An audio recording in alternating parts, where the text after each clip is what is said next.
Hello, everybody, and welcome to REVA's Electrifying News June 2026 edition. With me, as always, we have Mr. Eric Stevens joining us from the Listowel area. How are you today, Eric?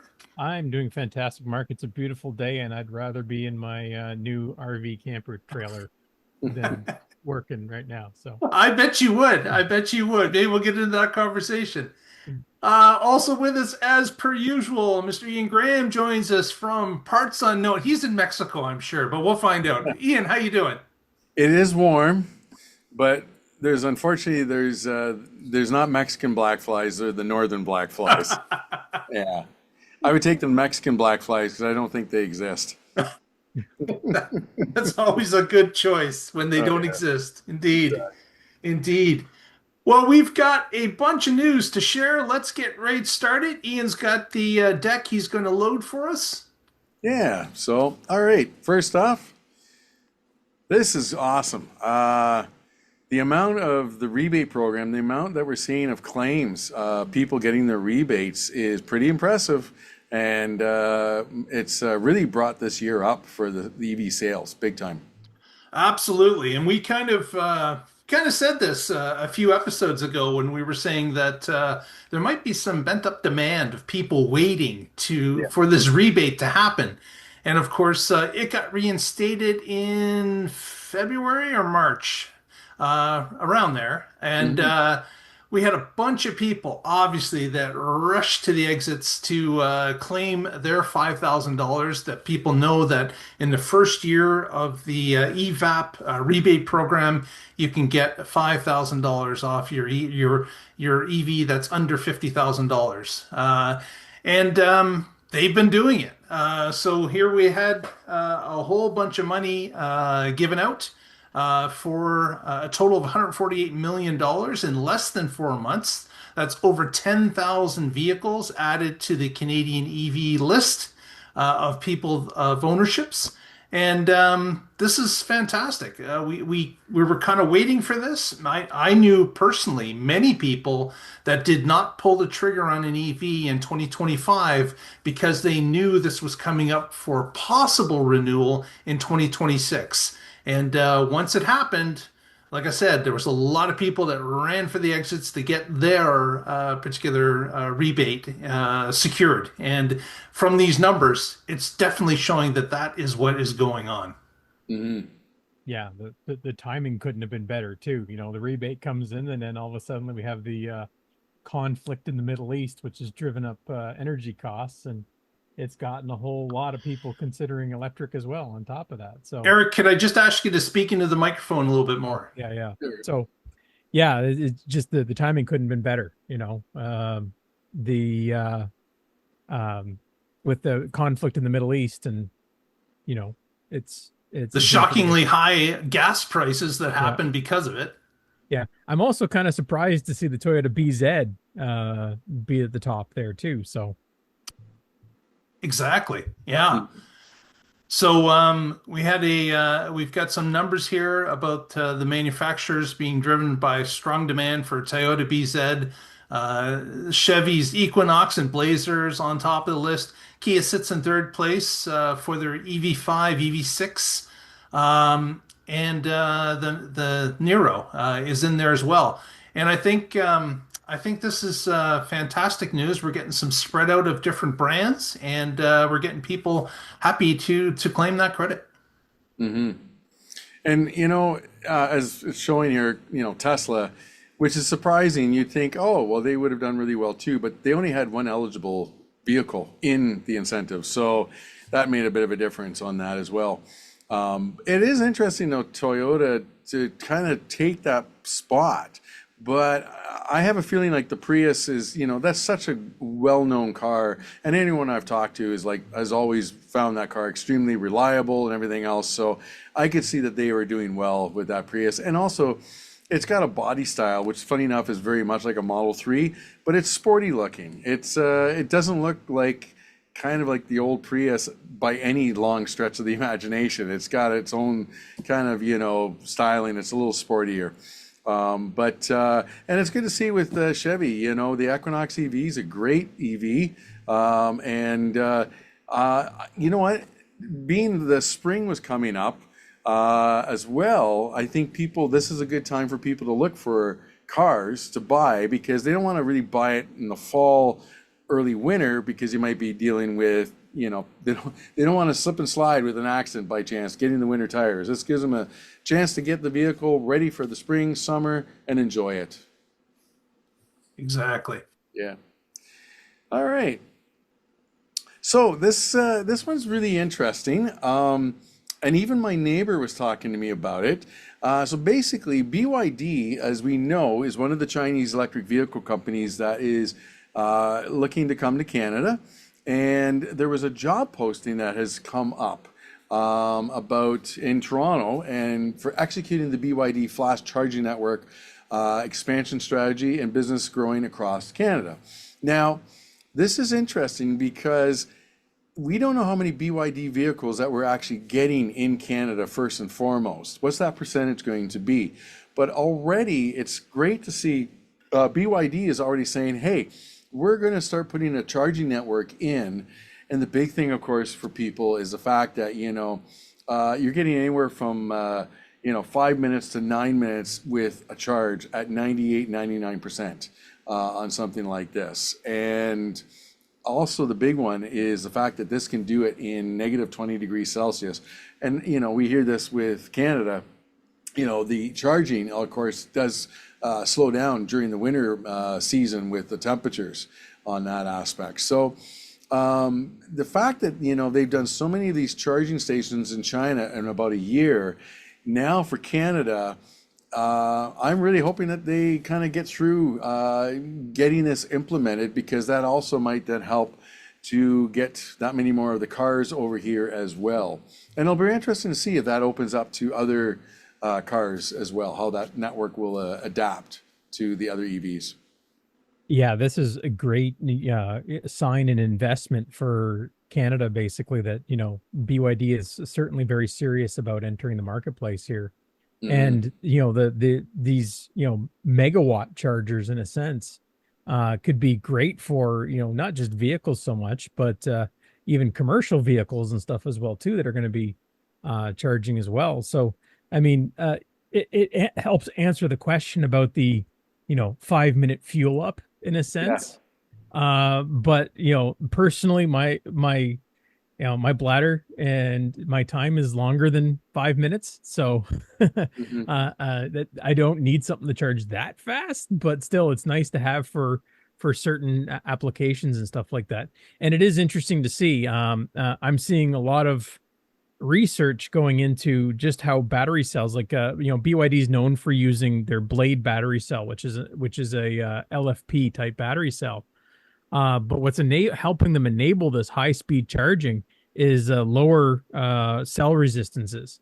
So we're starting to see that across the industry now, where the internal cell resistances are starting to decrease. They're starting to construct the packs in a different way, where they can that internal cell resistance will allow them to hold a higher level of current for a longer period of time without generating as much heat. So that's what's enabling these faster charging and the reducing the thermal needs during battery charging. So that's helping enable these types of technologies that are coming out too. So I can definitely see why BYD is forwarding this type of information, even hiring somebody to be in charge of it here in Canada, because they're chomping at the bit to start getting vehicles dropped off here in Canada for sale. They really want to do that, and if they can promote any other type of EV infrastructure that can help their vehicles and help other Canadians with charging, that's going to be a feather in their cap, I believe, is what they think is going to happen. One thing I will put some caution out there is that if these are megawatt some type chargers, keep in mind that our infrastructure, our electrical infrastructure, is going to have to be able to take it. So this may require special transformers or a different type of electrical equipment to house these type of charging stations.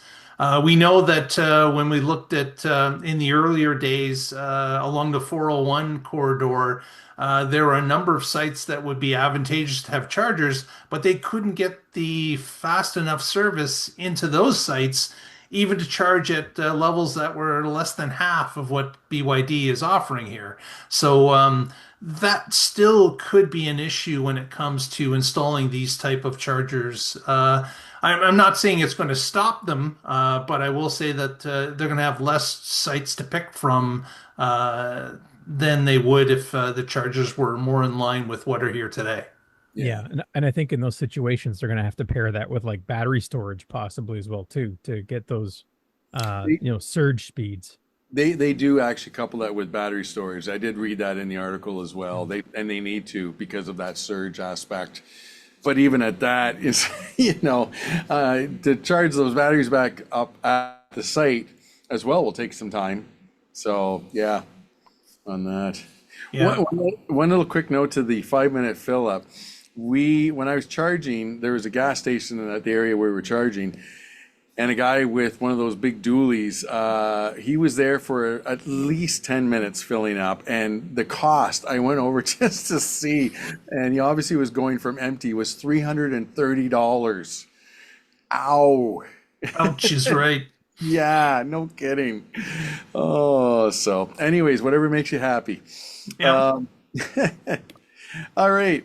So speaking of batteries, I've been kind of reading more on some of this, and it's interesting last night because there was news articles talking about, we're putting potentially 10 new nuclear plants in. And I'm really starting to question whether we need to do the nuclear aspect when we're solar and wind technology, but now the battery technology is getting so much better and is actually competitive to nuclear, especially on the cost aspect. Yeah, and well, this is, I think it's kind of two different usage cases there as well too, where like this is competing, and what this whole article is about here is about compared to gas peaker plants versus battery storage. So, we've talked about this in the podcast many times about how gas peaker plants are an expensive way to make electricity, and now what this article is saying is basically battery storage companies are now bidding for these peak power demands to meet these, sudden surges in the grid or these high demand events where we need more power. Basically what's happening is these battery storage is now cheaper than these gas peaker plants, and gas companies are not even bidding anymore because they can't. The batteries are coming in cheaper than gas companies are. So the latest rounds of the Ontario government putting in peak power bids, it's all battery storage companies bidding on it. The gas companies aren't getting in on it because they're not competitive. So I thought that was pretty interesting. Yeah, that's really a change in what's been going on in Ontario's infrastructure for electricity, and it's a welcome change that they this could not just be for the ability to keep the grid stabilized and look for those peaks and valleys, but as these bids get more and more competitive and more batteries come online, this can be a great source of storing some of that wind and solar power that can also contribute to helping the grid. So as batteries become cheaper and cheaper, and as Eric mentioned, more and more companies are bidding on these type of things, I think that's going to benefit the province of Ontario across the board as these technologies get cheaper and we have more and more storage available to us. It should push others to fill these batteries up with more and more renewables, which are, of course, one of the cheapest sources of electricity that exists. Yeah. And that's the thing is like technology is changing rapidly, dramatically, especially with the battery aspect. But even if you look at the wind turbine aspect, with what's happening in the UK, and Scotland, that technology is, advanced so much more And yes, some of the turbines have gotten bigger, but their output is even that much more to all of this. So honestly, you get to a point, it's kind of like the cell phone versus the landline rotary phone. A government cannot, in good faith to the public and the public purse, go to a technology that is honestly on its way out. It's interesting with the Ford government. Like I've seen some of the announcements with some of this, they're embracing it. They have to, because the cost aspect is such that they can't ignore it. And for them to kind of, say cozy up with any of the gas plants, like that's just not going to work. It's known, and this is something we're seeing all over the place. So, it's good. Nanocoke, especially when they started doing this, and then I heard about the Tesla batteries, the megapacks going in, phenomenal. But then Australia started showing this as well with their wind and the megapacks, and that was the proof in the pudding that they covered somewhat of the power blackouts, no problem, and it was pretty instantaneous as well. Yeah, more and more of these white papers are being written every day about Yeah, these new installations and how they're supporting grids across the world. yeah, yeah, exactly. All right. So talking about gas prices and the $330 fill up, um, Exactly. if that doesn't give you an incentive to consider, the whole EV sales, but I find it interesting as well. I love that nearly a third of all new car shoppers would consider even a Chinese brand. So it's not even an EV. They're actually even looking at the Chinese aspect of it as well. I've had friends say that to me. If the Chinese EVs come over and they're the $20,000-$30,000 range, sorry, that's almost a no-brainer. Yeah, it's again kind of links to my first story of the day, where you've got this two things that are happening. We've got a spike in gas prices that was prolonged and long lasting, and we've got the new incentives that came along from the government in February. So those two things combined have really pushed consumers to start making judgment calls based on what they want to do in the start of 2026. And of course, springtime is the most one of the biggest times for selling vehicles because there is a lull in the winter. People think about their choices over the winter, and then again with these two perfect storms that merged, people are now deciding, you know what? Now's the time to look at an electric car. Let me start doing a little research. Let me start talking to my neighbor who owns one. Let me see if I can take one out for a test drive. Because they're looking at the price of oil, and a lot of them are starting to say, well, in my short life here on this earth, I think I've lived through four of these major price spikes that have happened in oil, and I think it'll probably happen again. So why aren't we moving? Why aren't we making a change? I can make a change with my wallet, and that is going to propel others to do the same. So I think it was the perfect storm, and I'm glad to see that it has moved the needle somewhat for many people in Ontario and Canada. Mhm. Yeah, your average mid-size crossover has, like a 60-liter gas tank in it. And the way gas prices were, you know, when they go to the pumps and start filling up, now you start pushing the triple digits. You start pushing $100 fill ups. And people now that has a mental effect on people when they walk in there and say, I used to pay $60-$70 a tank. Now I'm paying 100. And that has, or now, and pickup drivers paying two, and as in some cases you said, Ian, even $300. Oh When you yeah. get like the diesel prices over $2 a liter, that has that mental effect where people will go, man, maybe I should really consider driving electric. Mhm. And maybe I should talk to some people I know, because now that there's a significant number of electric drivers out there, maybe I should talk to somebody who owns an EV and get it. So Yeah. The one thing in this article, and I posted it on the last comments about the range anxiety, lack of charging infrastructure, poor performance in cold weather are still the concerns. Well, range anxiety, I'm not sure if I quite believe that, because when you got most of these cars doing 450 to even close to 600 kilometer range, and you get people to understand what they actually drive. I'm not sure that that's quite the same issue. The lack of charging infrastructure as well, I feel, is something that I could see somebody in Northern Ontario worried about that more than people along the southern province, part of the provinces.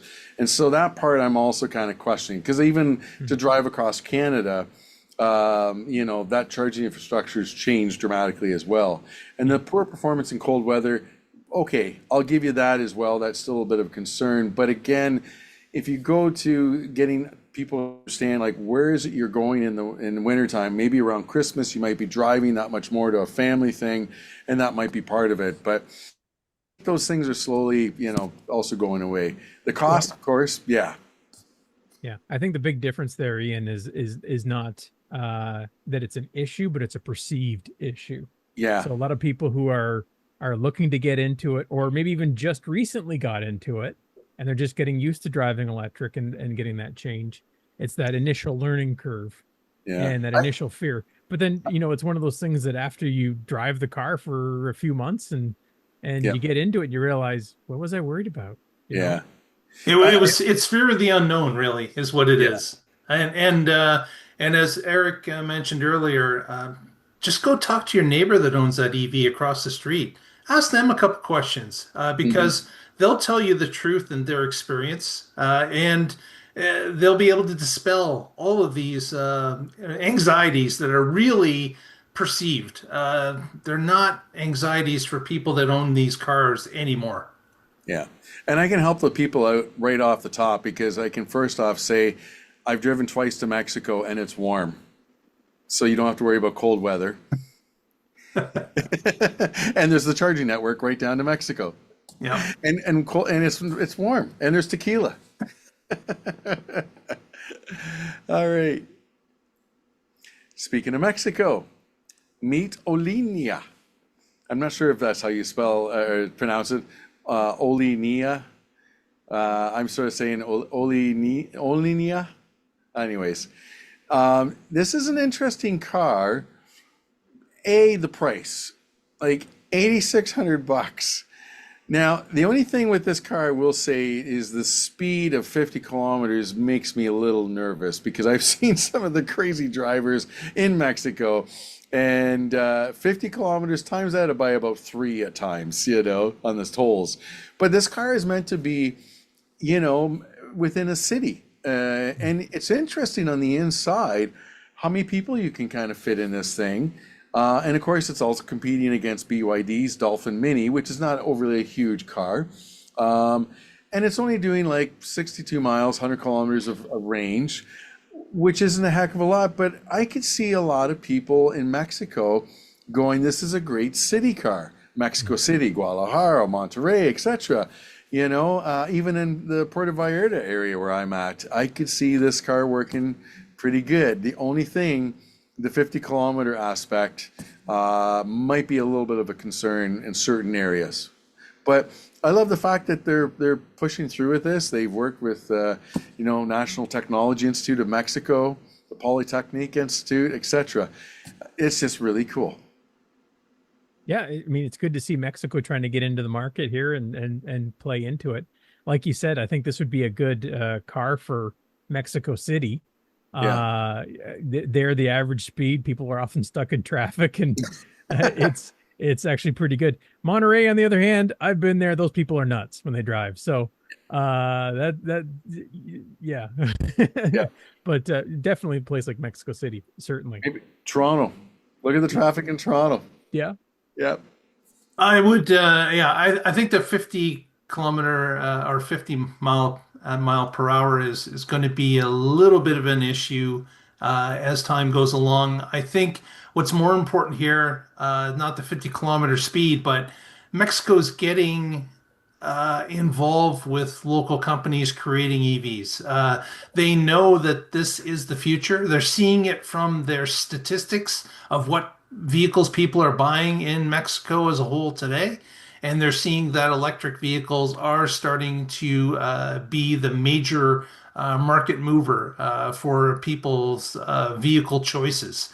And I think Mexico, as Canada, we need to get are industries producing these type of vehicles, you have to do a first and second and third iteration Mm. typically to get beyond the issues you don't even see that are there until they're hitting you in the face. So this type of thing is a good first step. I'm just hoping that they can continue to iterate and make these vehicles better speed wise, production wise, price wise. And I applaud them and hope Canada can do some of this themselves as Yeah, well.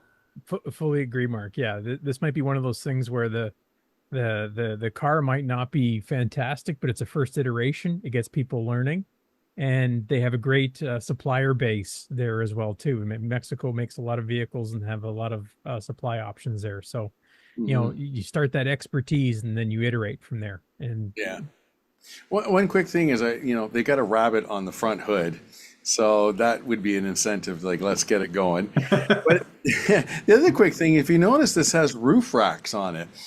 I would love to see them put on, even if it's only a solar panel, that, put on a 400, 500 watt solar panel on there. I bet you that, how much range would that give it sitting around?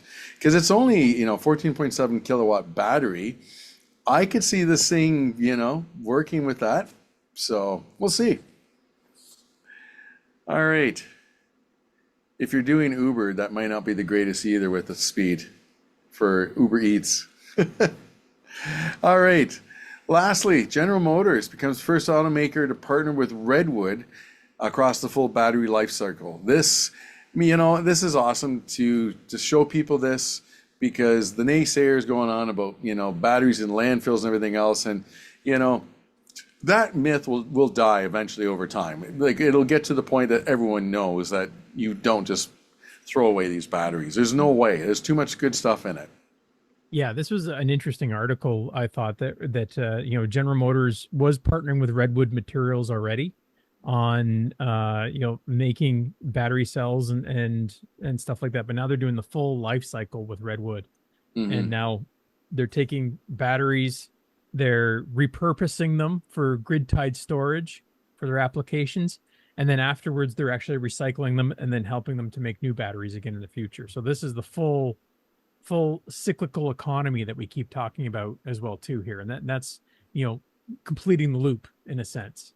And that's what I love about this article is, this is just a demonstration of that in motion, and I'm sure there's lots of other examples of that starting to happen now as well too. Yeah, Redwood's been putting out a lot of innovation when it comes to recycling batteries, even reusing batteries. When they receive batteries from different manufacturers, they are pre-testing those batteries before they go in for recycling, because Redwood has found that a number of the packs are really in their first gen use and can be used for storage, for example. They can put them in packs, they can load them inside of a 20-foot container, and they can use it as a stationary battery supply that can sit at a industry's in their back lot. They can wire it into the production cycle, and it can help alleviate some of the peaks and valleys of the prices they're paying for electricity at that manufacturer.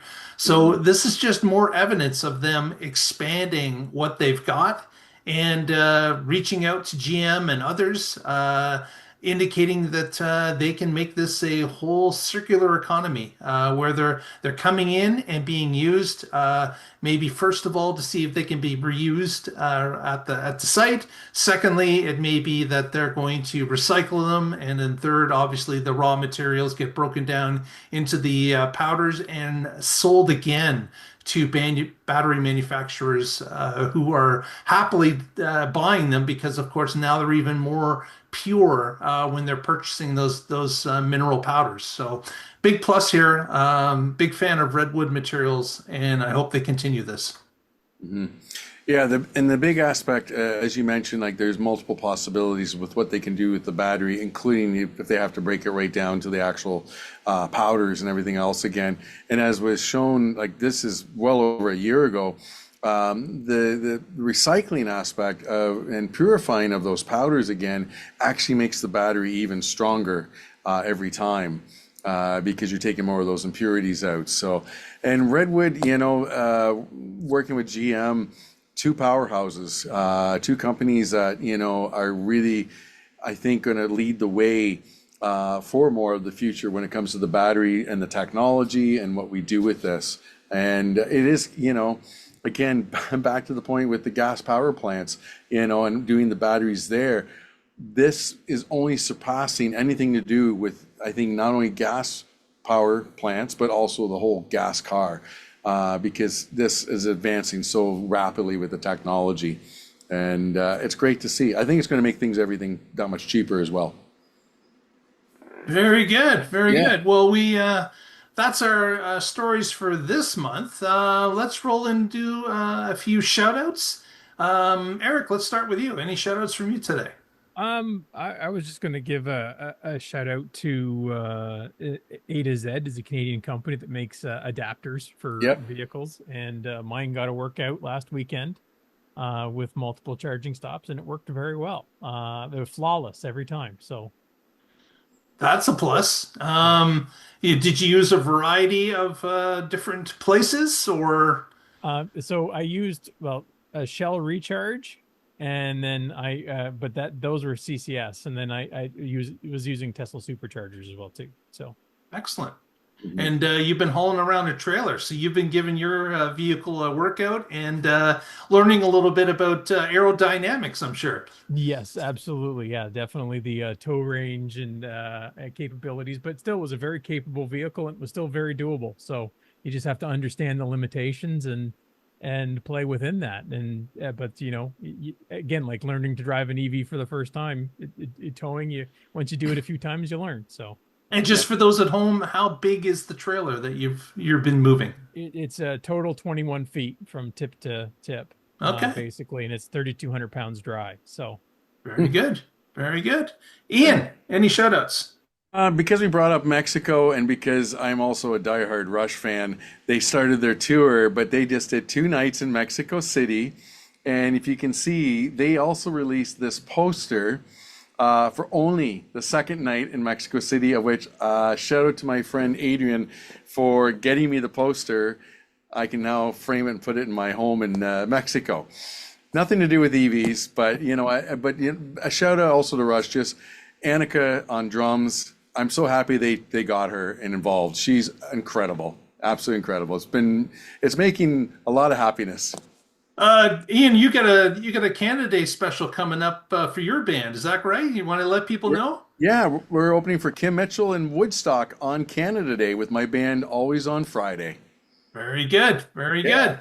So go out and support Ian if you're in the area on Canada Day. Certainly want to thank everyone for watching. Give us a thumbs up, press the subscribe button, help us out. If you got any questions or comments, put them down below and we'll address those. So thanks very much.